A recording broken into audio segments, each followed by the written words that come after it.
G'day, I'm back again, making up for lost time. So, if you were watching a little bit earlier, I made a beef curry. So it's in the oven at the moment, and I'm going to make a chutney to go with it. It's called, actually just a coriander chutney, but it's in a recipe called taka dal.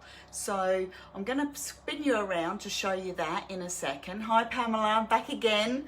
And I'm going to give you a quick hack on cooking rice. So whether you've got a TM31, TM5 or TM6, you can do both of these recipes so quick and so easy. Okay, so I'm just going to flip you around a little bit, and we're going to come into my week, and we're going to choose, now it's called taka dal, so that's the picture you're looking for. It doesn't tell you on here that there is a coriander chili chutney there. So that's the first step. So obviously we're not going to go on to the taka dal. If for some reason that chili chutney was after the taka dal, you can actually scoot through and skip. But I just need to come straight into start cooking. And it wants a bunch of coriander, including the leaves, the stalks and the roots. So I've just given the roots a good wash to get any dirt off, but that is just one whole bunch of coriander. So I'm gonna throw all of that in, and oh look, oh my, I swear I did not, nearly 119, almost the right amount. It actually says 2 to 3 bunches, but mine's only one bunch, so it must have been a big bunch. It wants 50 grams of fresh green chilies. These were fresh off my bush before, so, and I would not be putting 50 grams in because otherwise it would just be way too hot. So, and I'm leaving the seeds in there anyway because it actually says trimmed and cut in half. Oh, actually it says 2 to 3 chilies. That's just 2 very small chilies. And I didn't have or don't have any lemon, so I'm just going to use lime, and it says 1 tablespoon. So I'm just going to squeeze half a lime in there. Okay, and 50 grams of olive oil. That sounds like an awful lot of oil. I'll stop at 40. The oil will actually help preserve it, so it does last a really long time in the fridge. Actually, maybe I will go for the full cohort because then I can just add it to salads. And some sea salt. A little bit of sea salt. So I add to my sea salt, I actually add a little bit of extra kombu or dulse, some sort of really good sea vegetable, because it's got more iodine in it, and iodine's really good for your thyroid. So just a little bit of FYI. Insert the measuring cup into the lid, and 30 seconds. Done, done, done.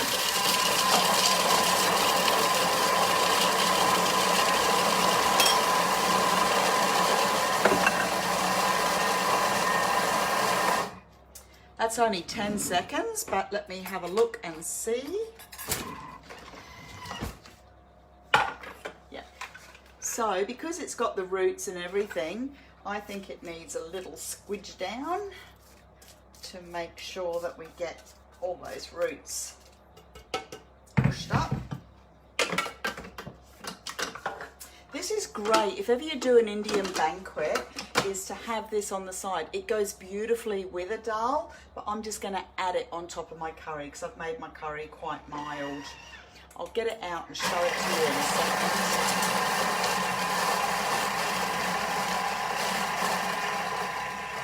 So you can often hear, even though it's said to do it for 30 seconds, it's freewheeling. It's thrown everything out. So you can see that there's nothing on the blade there. So you do need to give it a squidge down, I think, because otherwise it's just whizzing away doing nothing. Okay. One more little squish.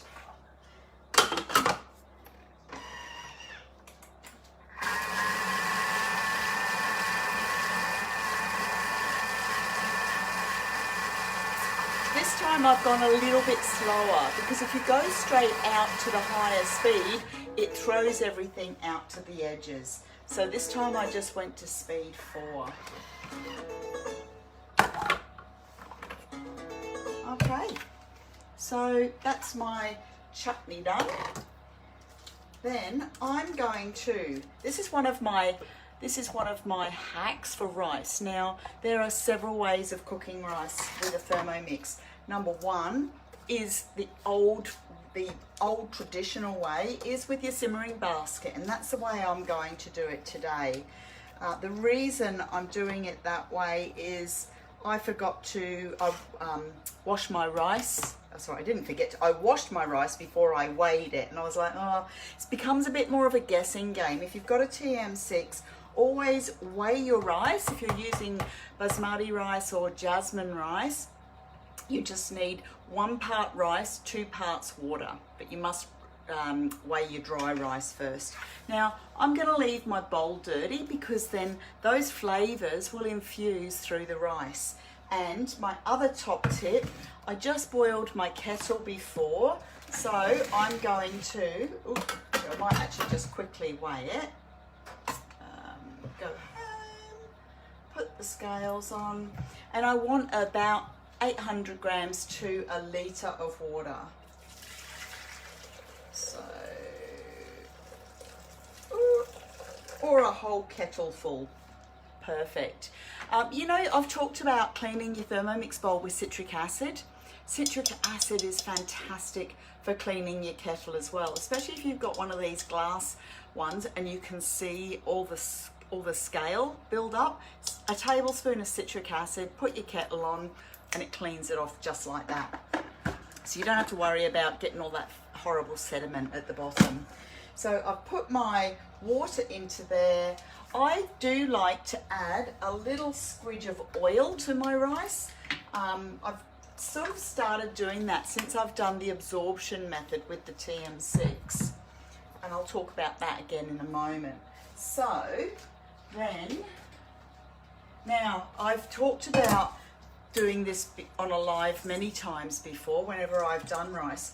So Nico Moretti, a chef in Perth, had told me years ago, always give your rice a little massage and always give it that really good rinse, because, and also resting it at the end of the cooking time. So one of the reasons we like to wash our rice but then massage it is just, you'll see the cloudiness in a second. So that's just going to go straight in there. And what I'm going to also add is a little bit of my Asian stock instead of salt.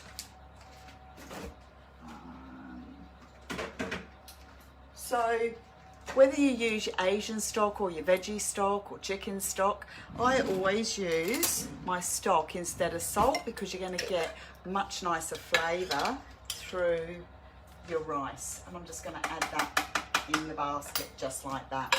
So you can see that it's above 60 degrees already, because I've got the, oh, that's my husband sneezing. So this is just, I just do this as a free fall. Somebody asked me, how long does it take to cook your rice in a Thermomix? It takes the same amount of time to cook your rice in a Thermomix, in a microwave, in a pot. Because it's dehydrated, you need to rehydrate it. So we need to come home. I'm going to put on 15 minutes because my water is already hot. If you were starting off with cold water, I'd do 20 minutes, okay? Come round to Varoma temperature, and depends. I'm only doing speed 1, but if I had something up the top in the Varoma, I'll often put it up to speed 3 or even 4, because that washes all the water through the rice and the steam will come up the top here. Now I'm just going to grab my curry out of the oven and show you it, because what I did after about an hour, I just added some whole mushrooms. I had these beautiful little button mushrooms, and they don't actually need a lot of cooking.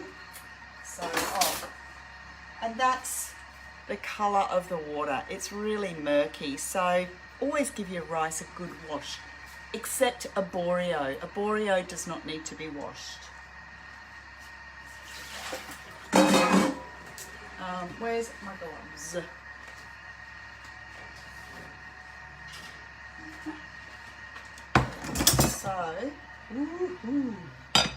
So this is my version of a Madras curry. I actually put some frozen spinach in there as well.